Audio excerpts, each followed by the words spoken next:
the German major who saw D-Day first. In the spring of 1944, while the rest of Europe held its breath, one German officer was losing his mind trying to make people listen.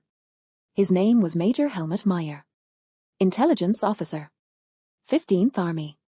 A man so precise in his methodology, so disciplined in his analysis, that his colleagues had taken to calling him the clockmaker, because everything he did was measured, deliberate, and exactly on time.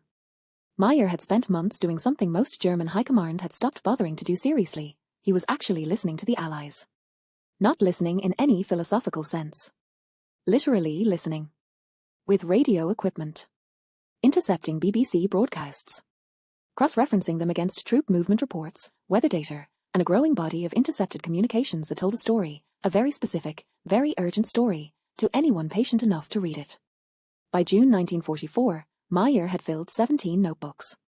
He had identified patterns in BBC personal messages, coded signals broadcast nightly to French resistance networks. He had catalogued them, dated them, tracked their frequency. And over weeks of painstaking analysis, he had isolated 2 specific lines of poetry from Paul Verlaine that he was almost certain were the Allied invasion signal. The first line meant, invasion within 2 weeks. The second line meant, invasion within 48 hours. Meyer briefed his commanding general. The general forwarded it up the chain. And somewhere in that chain, in the corridors of a military establishment that had convinced itself the Allies would land à part de Calais, not Normandy, Meyer's notebooks were noted, filed, and quietly set aside. But Meyer kept listening. Every night, without fail, at his radio set. And on the night of June 1st, 1944, he heard the first line. Les sanglots longs des violins der Autumn.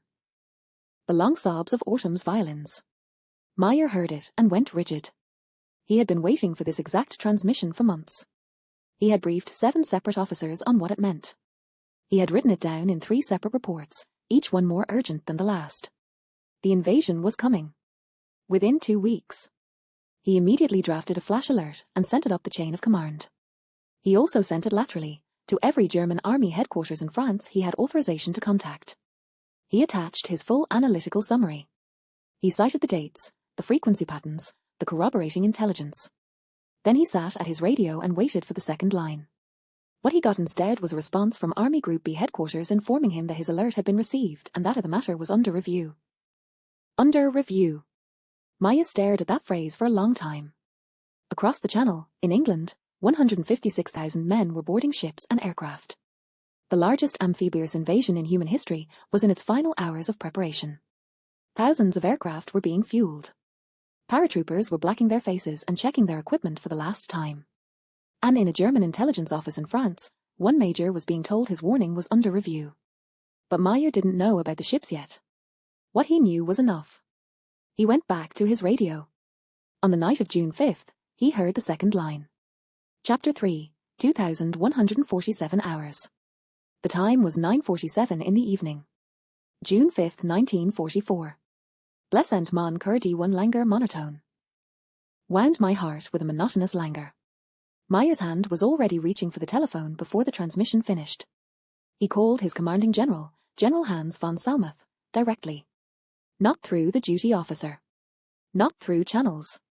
Directly, at his personal line, at 9:47 at night, with the controlled urgency of a man who has been right about everything and ignored about everything. Sir, he said, the second phrase has been transmitted. The invasion will begin within 48 hours. Almost certainly at Normandy. I am requesting immediate maximum alert status for all coastal units. There was a pause on the line. Von Salmuth was not a stupid man. He had read Meyer's reports. He understood the methodology. And to his credit, more credit than history usually gives him, he acted. He ordered the 15th Army to full alert status immediately. Then he called Army Group B. He relayed Meyer's intelligence to the staff officers there. And here, in a moment that would haunt everyone involved for the rest of their lives, those staff officers made a decision.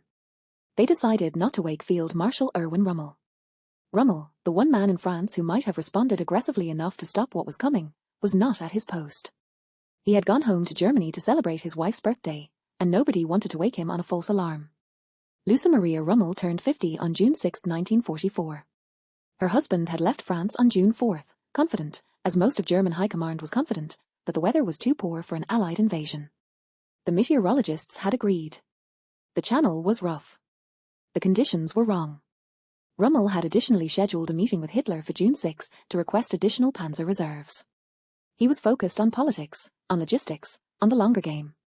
He was a man preparing for a battle he believed was still weeks away. Maya's warning, transmitted through the chain at 9:47 p.m. on June 5, reached Army Group B staff at approximately 10:15 p.m. The duty officer reviewed it. He noted that similar alerts had been issued and stood down before. He noted that the weather remained unfavorable. He noted that General Rommel was traveling and had specifically indicated he was not to be disturbed for routine intelligence matters.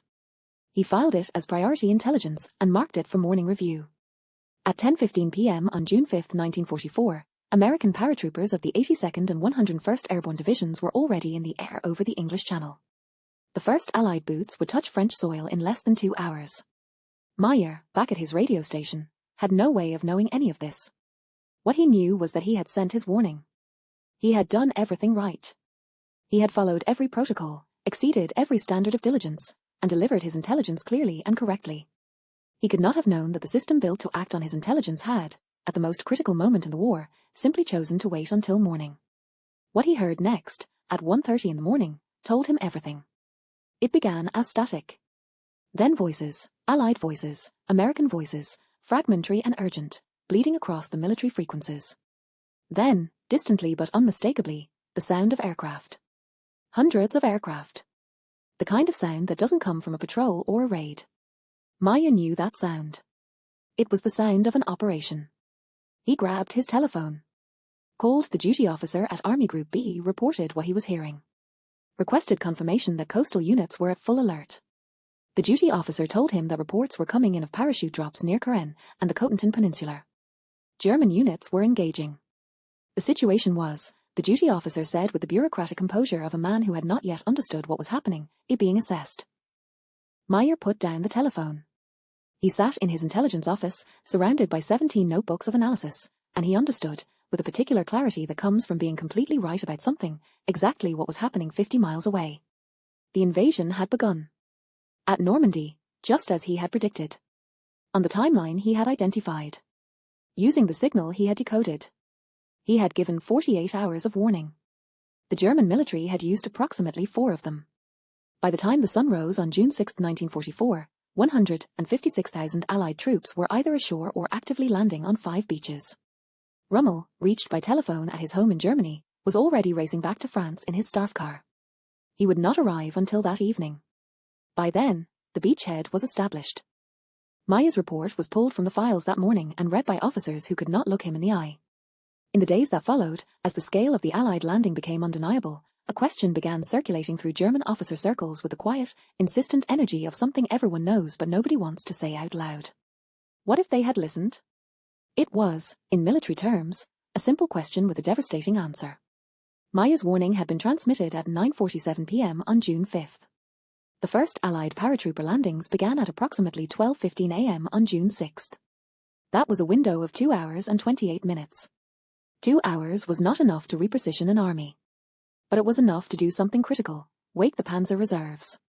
The 12th SS Panzer Division and the Panzer-led Division, the armoured units capable of driving a major Allied landing back into the sea in those first chaotic hours, were held in reserve, under Hitler's personal release authority, sleeping. By the time the bureaucratic machinery of the German chain of command had processed the reality of what was happening, dawn had broken. The paratroopers had secured key objectives. Naval gunfire from Allied warships was destroying everything within range of the beaches. The window in which armour could have operated freely, in darkness, before Allied air power was established over the battlefield, that window was closed. 2 hours and 28 minutes. That was the margin. That was what Mayer's warning had tried to buy. And yet there was something in Mayer's own account of that night that nobody in the post-battle analysis seemed interested in asking about. A detail he mentioned once, briefly, in a debrief conducted weeks later. He had tried to make a second call. Not up the chain. Sideways. To a contact he wasn't supposed to have. The contact was a lieutenant colonel in the operations section of Army Group B, a man Mayer had worked with earlier in the war, a man he trusted, a man who had the kind of pragmatic intelligence that cuts through bureaucratic paralysis. His name was never recorded in Mayer's official debrief. Mayer referred to him only as an officer known to me personally.